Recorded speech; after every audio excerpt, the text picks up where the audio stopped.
What is going on, PUBG fans, and welcome to the channel. My name is Powerbang. I'll be hosting the show today. I'm a YouTuber with a couple of hundred chicken dinners in my belly so far. Check out the link in the description for my channel that covers daily PUBG action. That being said, guys, I've got 13 tips today to help you become better PUBG players and start filling up on chicken yourselves. What the heck is chicken, you might ask? Well, that's when you win a game, you get a chicken dinner. That's just how things work. Now let's get straight into tip number 1, and that is to plan your drop zone and get there first. You can determine the plane's direction and path in a number of ways. You can either wait for your player icon to appear on the mini-map. You can see what direction you're looking, and that's where the plane's coming in from. Or you can look at which direction you're facing in the plane as soon as the mini-map is able to be accessed, and you can simply take the opposite of that direction. For example, if you're looking northeast, that means the plane's coming in from the southwest. If you're looking south, that means the plane is coming in from the north. If you guys can figure that out quickly, it will help you determine an appropriate path to jump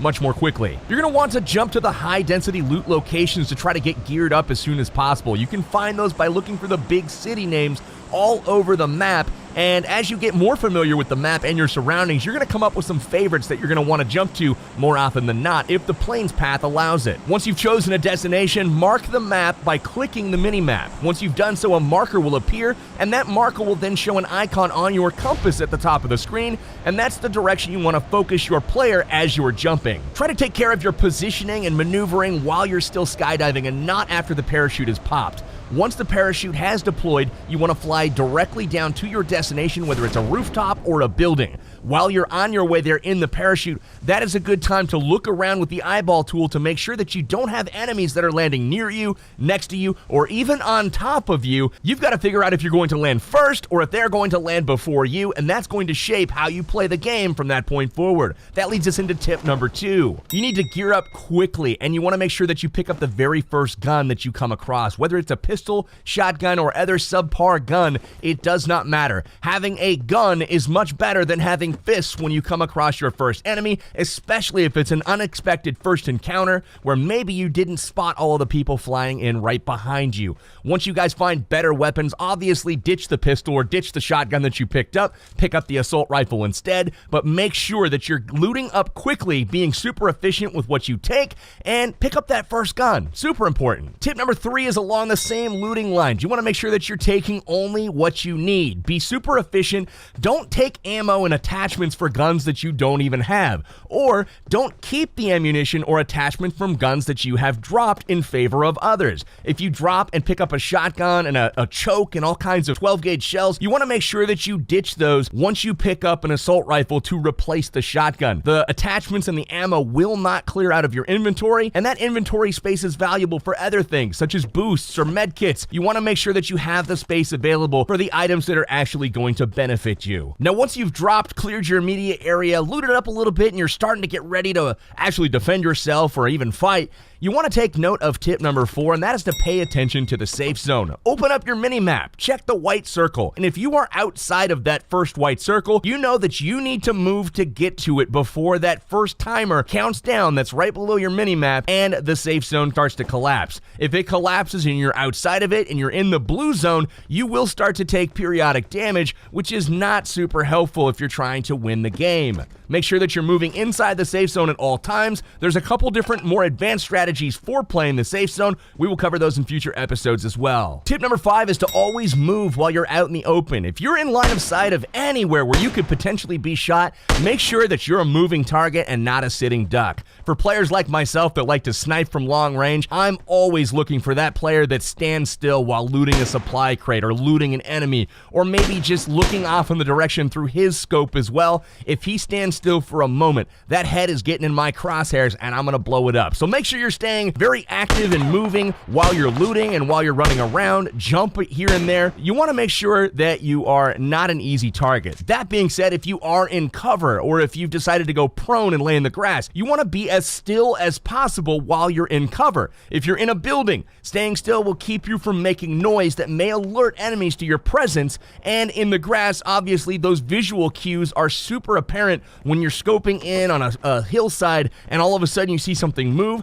That'll cause an enemy to look in closer to your area and ultimately find you and kill you. Tip number 6 is to use the eyeball tool. Just like you did when you were dropping in with your parachute, it's super helpful when you're running around the map as well. Once you've determined where you're trying to run or drive, you want to look around with the eyeball tool so you can do a couple of things. You can scan the area to see if there are any potential threats watching you, and you can also sneak up on people by looking at them, planning your attack, and they don't ever know that you actually see them. So use that to your advantage. Make sure to use the eyeball tool as you're driving around. Don't just tunnel vision on a target or an enemy or a destination, and forget to check your flanks. Now, eventually footsteps and gunshots and cars driving by are going to start to fill up the battlefield. You're going to hear sounds. And tip number 7 is to use these audio cues to locate nearby enemies. This is absolutely imperative, and probably about 90% of tracking enemies, their location, comes from audio and not visual cues. Not joking here, guys. Having a stereo headset or earbuds is crucial to your success in this game. Highly recommend that you grab that audio for tracking and locating your enemies. To do this using audio alone, you want to focus your player's crosshair on the direction where you think the sound is coming from. Make sure the gunshots or the footsteps or the car sounds, that the audio is balanced from a volume perspective in your left and your right ears. You want to make sure that it sounds the exact same loudness, and once you've done that, you're going to be looking pretty much right at where the sound originated from. Now, the volume of the shots, of the footsteps, that is going to tell you how close the target is, whether it's super far away or if it's right next to you. Tip number 8 expands upon the same process of tracking and locating your enemies when there are audio cues going off in the game. If you hear gunshots, put your crosshair where you think they're coming from, but immediately put your eyeballs, your visuals, on the mini-map. Look at the mini-map, and there's going to be an orange radar blip that pops up on that mini-map, and that is going to tell you the general direction of where those shots came from. Now, if you can combine your hearing and your seeing so that both of these senses are telling you the same direction, there's a great chance that you're going to find your enemy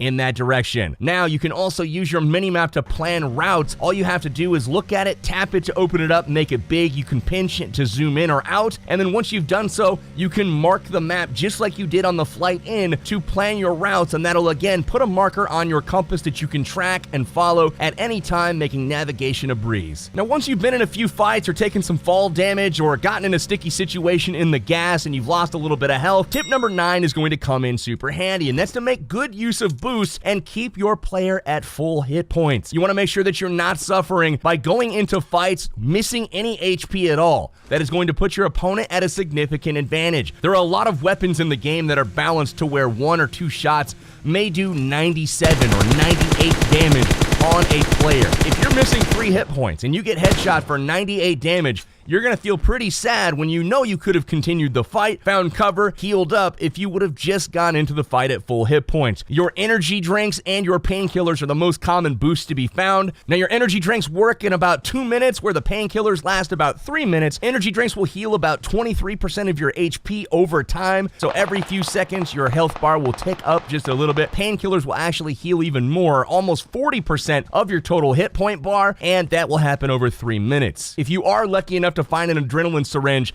syringes will fill up your boost bar to 100%, and that will heal over 80% of your health bar over 5 minutes. Adrenaline syringes can only be found in supply drop crates, so it's more often than not you're going to be using the energy drinks and the painkillers. Make sure you loot these items as often as you can. They're uncommon, not rare, but you always want to have a plentiful supply of boosts on your persons at all times. Tip number 10 is to use the supply drop crates to your advantage. You can do this by looting them for some of the best weapons, armor, scopes in the game, or you can use them as bait. If you're able to get to a crate first, loot it, and get a little bit away from it, you can continue to watch the crate as other players in cars and vehicles and even on foot will surely approach it to see what was in the crate, and you can shoot them dead pretty easily. Or if you come up onto a crate late and it's been down for a while, you know that there's probably people in the area. You can come up on full alert and make sure that you're able to pick these guys off as they're trying to escape that danger zone of around the crate. Tip number 11 is to make use of the prone stance on your own terms. terms. This means that prone is a very valuable way to hide your person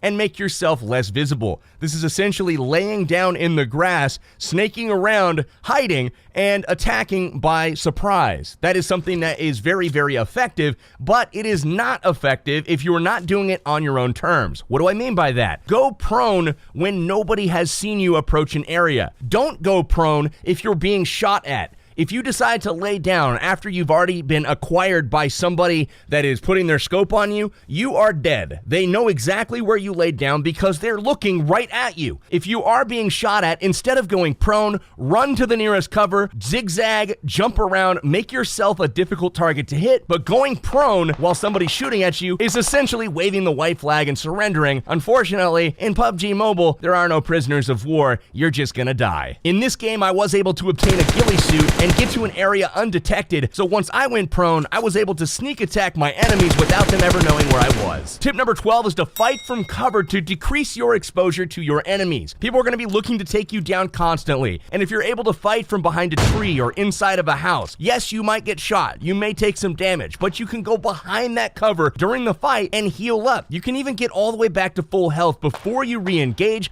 That makes you a very difficult target to take down. On the contrary, if you're standing in the middle of the open, you're stuck either running around as a free target essentially or going prone, and as we said in the last tip, you're just gonna get shot and killed. Fight from cover, use houses, use trees, use rocks, use embankments on terrain, use all of these things to your advantage. Don't fight from the open. Tip number 13 and our last tip for today's video is to engage in battle on your terms when victory is likely, if not assured. You wanna make sure that when you're fighting your opponents that you have their head or their chest in your sights and you've got a real good feeling about picking up a kill. You don't want to give away your position by firing before you're ready to get that kill, letting them know where you are, allowing them the ability to reposition, to get cover themselves, to heal up so they can re-engage you. Make sure that you fire when you see them, and don't be pressured into entering a fight, especially if you think the enemy's fishing for your location and they don't exactly know where you are. So as you're going to see at the end of this game, my opponent, I know exactly where he is because I saw him earlier, and he thinks he knows where I am based off of sound, but unfortunately I'm wearing a ghillie suit. He is wrong, he never sees me, and I'm not baited into the fight. When he finally shows himself from around the tree,